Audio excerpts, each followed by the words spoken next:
Assalamualaikum. Assalamualaikum bang, khabar? Apa khabar bang? Okey eh? Adik khabar adik? Salam dengan pakcik. Oh, dah mandi cik? Adik? Dah mandi dah?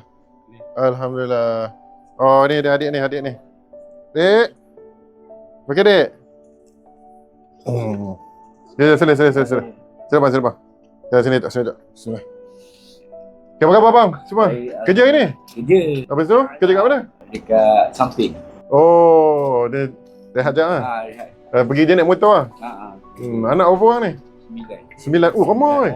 9 yang ni yang tinggal kat rumah? Yang kat rumah tinggal, yang ni pun hari ni tadika dicutikan.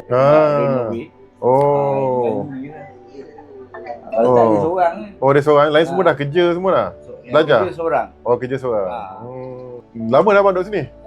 17 tahun. 17 tahun.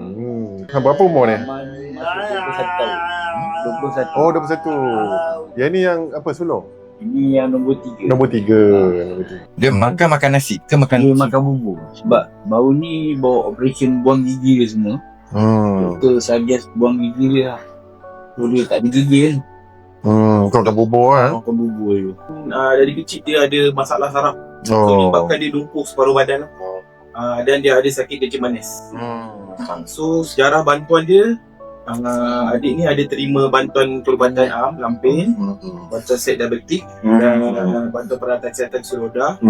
Dan anak-anak yang lain ada terima bantuan sekolah lah, bantuan sekolah agama dan sekolah kebangsaan. Jumlah total bantuan yang kita dah bantu setakat ni sebanyak 15,000. yang sekolah semua kita bantu. Ada bang, 4 orang. Okey, alhamdulillah.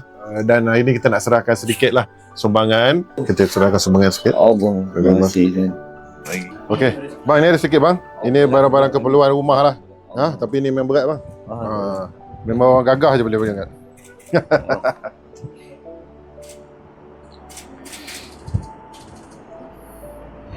Okey bang, jaga kesihatan tu bang. Ya, insya-Allah. Moga-moga diberkati.